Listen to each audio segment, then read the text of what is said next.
It's the Alternative Paper Review. Ladies and gents, it's time for an alternative paper review. Now, normally I would go through each of the headlines, but we all know what the big story is for this morning. It's that the King has been diagnosed with cancer. You'd be hard-pushed to find any newspaper coverage today. Page 1, 2, 3, 4, 5, 6, and 7. Anything that doesn't somehow relate to the King's diagnosis and the ripple effects thereafter. So let's talk about this for a second. It was only like, 2.5 weeks ago. He was in hospital.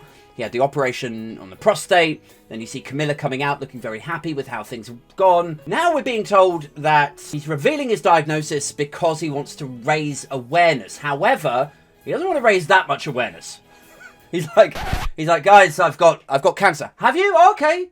Whereabouts? Like, how far along is it? Is it treatable? What is the exact kind of cancer that you have? Does it relate to the prostate thing? I think I've said enough. Now, I am never not astounded by the breadth and depth of news coverage when there is a big royal event like this. We saw it with Prince Philip. We saw it with the Queen. Like a story like this, and the British media landscape just goes absolutely batshit. And you might be forgiven for thinking, well, that's probably the right-wing rags though, right? Like right-wing, conservative, royalist, tradition. And to some extent, you're right. You know, The Sun are doing like page 1 headline, 2, 3, 4, 5, 6, and 7, all the way into the newspaper.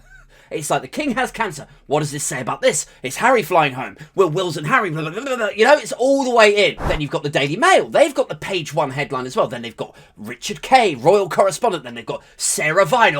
Get well soon, your majesty. Your country needs you. All of the reports, the opinion, the analysis. It's enough to make me eat a fucking cancer sandwich just to put me out of my misery. They're like, oh, what does this say about Meghan and Harry's marriage? Oh my God, just give me that. So yes, it's the right-wing, traditionalist, royalist rags. However, it's also the Independent.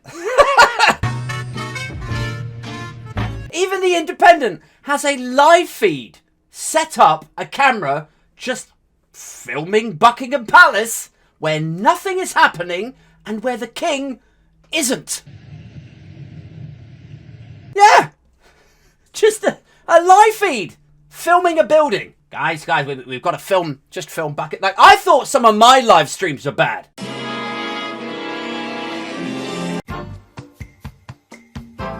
Now look, I want to get serious here just for a moment, if I may. Because the thing is, right, there's a lot of kind of jokey, bad taste humour. Like, it's in the British DNA to some extent, isn't it? When there's something bad or scary that happens, we just take the piss. You know, bants.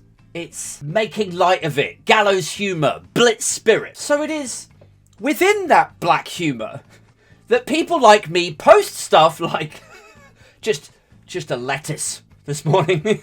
No comment, just a lettuce. Because I think, like, if I was King Charles, I would find that funny. Like, if I got diagnosed with even half terminal cancer and somebody, like, posted a lettuce on my Facebook wall or something, I'd be like, all right, oh, come on, guys. But even if it was meant with malice, which it is not, I feel like you've got to cut people some slack, man. You've got to let people vent how they personally feel about this thing that you might feel sensitive about. Like, if you, as a Daily Mail reading, GB News lover, free speech advocate, if you start suggesting, oh no, there's no place for commentary like that, when somebody says, like, I'll tell you what, I will give the King the same amount of love and support as he would give to me if I was diagnosed with arse cancer. You know, if you start suggesting that people can't say how they feel about that, then I don't know, what kind of free speech advocate does that make you? But it's a time for respect and compassion, Aid. That's what this country's about in times of need. It's respect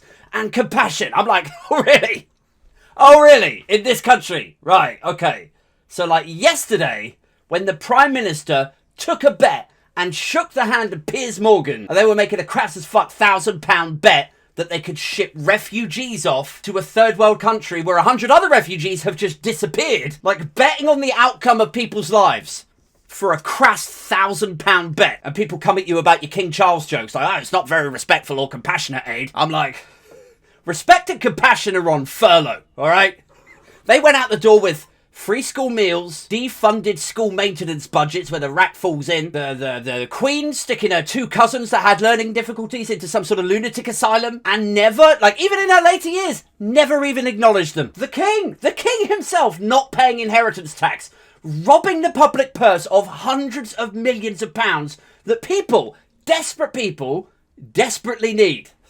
Respect and compassion. Go fuck yourself.